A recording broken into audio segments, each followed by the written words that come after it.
नन्ही बिट्टू के लिए ससुराल एक खेल का नाम था। उसका मनपसंद खेल था ससुराल ससुराल। वह और उसकी नन्ही बाल सेना, जिसमें लड़के और लड़कियां दोनों ही शामिल थे, अक्सर इस खेल को खेलते थे। वैसे तो बिट्टू का नाम बिंदिया था, मगर सब प्यार से उसे बिट्टू ही कहते थे।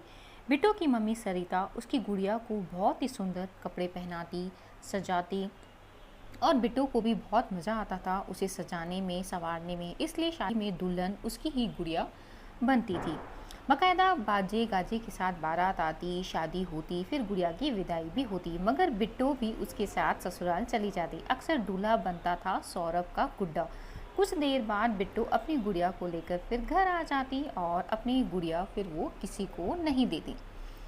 बच्चों को खेलने में मज़ा आता था, और माता पिता भी उनकी खुशी में शामिल रहते थे। कुछ 13 बच्चों की टोली थी। बच्चे मिलकर कभी सितौलिया, कभी नदी पहाड़, तो कभी गिल्ली डंडा, तो कभी छुपन छुपाई खेलते। बारिश में घर के अंदर अंताक्षरी खेलते, तो कभी बारिश रुकने के बाद रुके हुए पानी में नाव भी तैराते थे।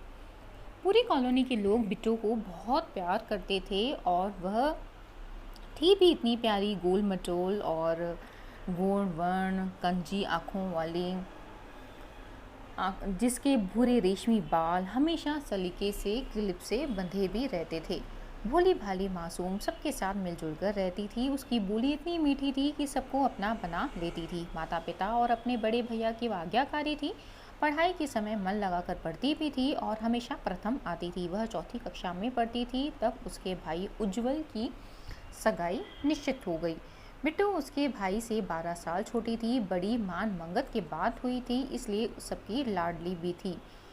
सरिता जी ने कहा, बिट्टू बेटा, कल जल्दी उठकर तैयार हो जाना, हमें तुम्हारे भैया के ससुराल जाना है। कल तुम्हारे भैया की सगाई है। सुबह बिट्टू जल्दी तैयार हो गई, और सब भैया के ससुराल में सब में उसका बहुत स्वागत हुआ, और भोजन बहुत ही स्वादिष्ट था। भाभी तरुणा से मिलकर बिट्टू बहुत खुश हुई। उसको उपहार में एक प्यारी सी फ्रॉक भी मिली। घर आने के बाद वह पूरी कॉलोनी में जाकर कह आई कि भैया की ससुराल बहुत अच्छी है, और भाभी तो बहुत ही सुंदर है, बिल्कुल मेरी गुड़िया जैसी। अब 2 महीने बाद भैया की शादी भी है, आप सब बारात में ज़रूर चलना।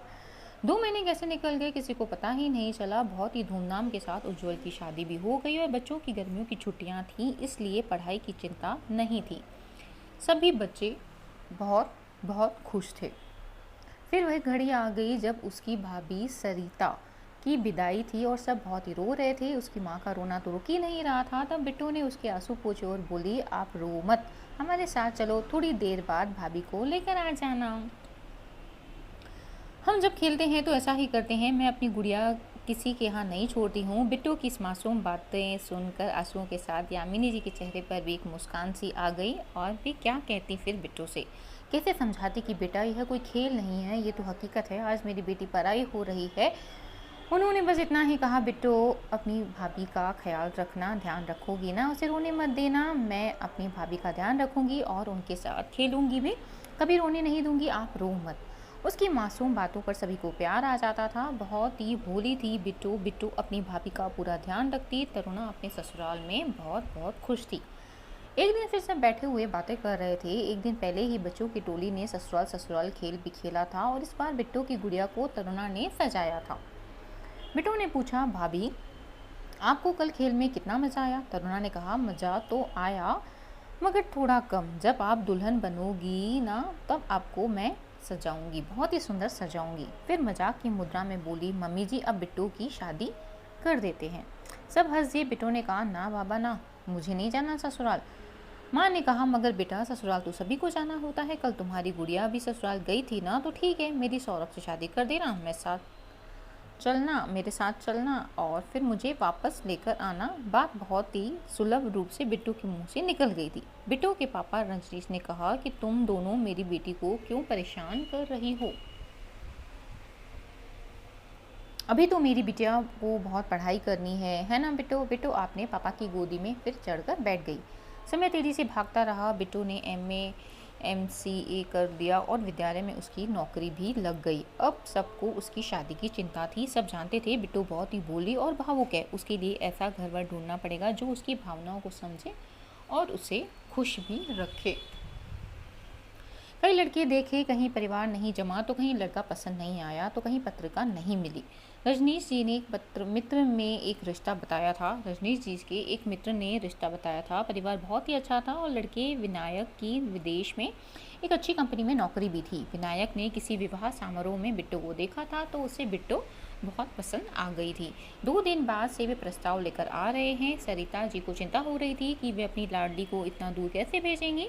वे चिंता में थी, तभी सौरव की मम्मी और पापा उनके घर आ जाते हैं। पूरे 10 साल बाद उन्हें देखकर सरिता जी को हर्ष मिश्रित आशय हुआ। वे बोली, आइए, इतने दिनों बाद आपसे मिलकर बहुत अच्छा लगा। सौरव के पापा तबादला दूसरे शहर में हो गया था, इसलिए वो लोग यहाँ से चले गए थे।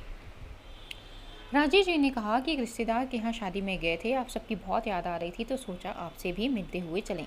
बहुत ही अच्छा किया भाई साहब, ये बाजार गए हैं, मैं उन्हें फ़ोन कर देती हूँ और वे और बिट्टू आपसे मिलकर बहुत खुश होंगे। तरुणा चाय नाश्ता लेकर आई और दोनों को प्रणाम किया। दोनों ने आशीर्वाद भी लिया।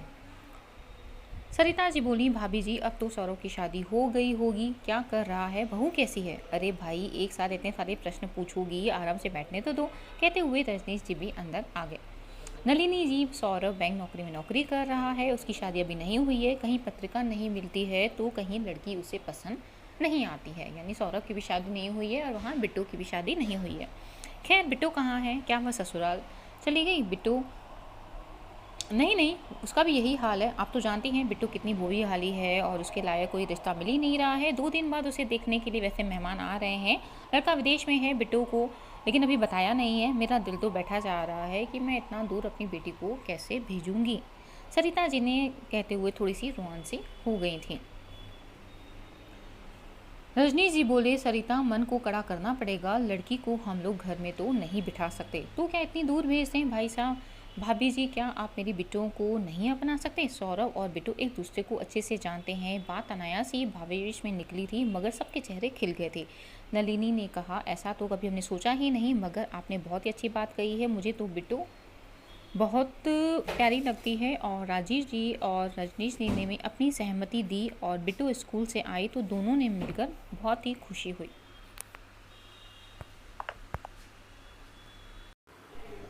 नलिनी ने कहा, ऐसा तो हमने कभी सोचा ही नहीं, मगर आपने बहुत अच्छी बात कही है। मुझे तो बिट्टू बहुत प्यारी लगती है। राजीव जी और रजनीश जी ने अपनी सहमति दी और बिट्टू स्कूल से आई तो दोनों ने मिलकर बहुत ही खुशी हुई। रिश्ते की बात आगे बढ़ी। सौरव और बिट्टू को भी इस रिश्ते से कोई आपत्ति नहीं थी। दोनों बहुत ही खुश थे। बिट्टू की गुड़िया जिस घर में दुल्हन बनकर जाती थी और वापस आ जाती थी, अब वह बिट्टू का ससुराल बनने जा रहा था। विदाई के समय बिट्टू अपनी गुड़िया को भी साथ ले आई और उसे सौरव के गुड्डे के साथ सजाकर रख दिया, हमेशा के लिए, वैसे ही जैसे वो और सौरव एक हो गए थे हमेशा के लिए। और इस प्यारी से बिट्टू को भी खुशी खुशी अपने ससुराल में रहने लगी। तो ये थी छोटी सी कहानी, बिट्टू की शादी, बिट्टू की कहानी, जो कि बचपन में ससुराल खेला करती थी, अपनी गुड्डी का ब्याह करती थी, लेकिन अपनी गुड़िया को वापस ले लेती थी। आज उसने उसी सौरव से, जिस सौरव के गुड्डे के साथ वो अपनी गुड़िया की शादी करती थी, उसी सौरव को उसने अपना जीवन साथी बनाया और उसके घर खुशी खुशी रहने लगी। अपनी गुड़िया को भी उसने रहा लिया। तो ये थी छोटी सी कहानी। फ्रेंड्स, कैसी लगी? कहानी पसंद आई तो प्लीज़ वीडियो को लाइक करें, शेयर करें और चैनल को अवश्य सब्सक्राइब करें। बने रहिए चैनल पे। शुक्रिया।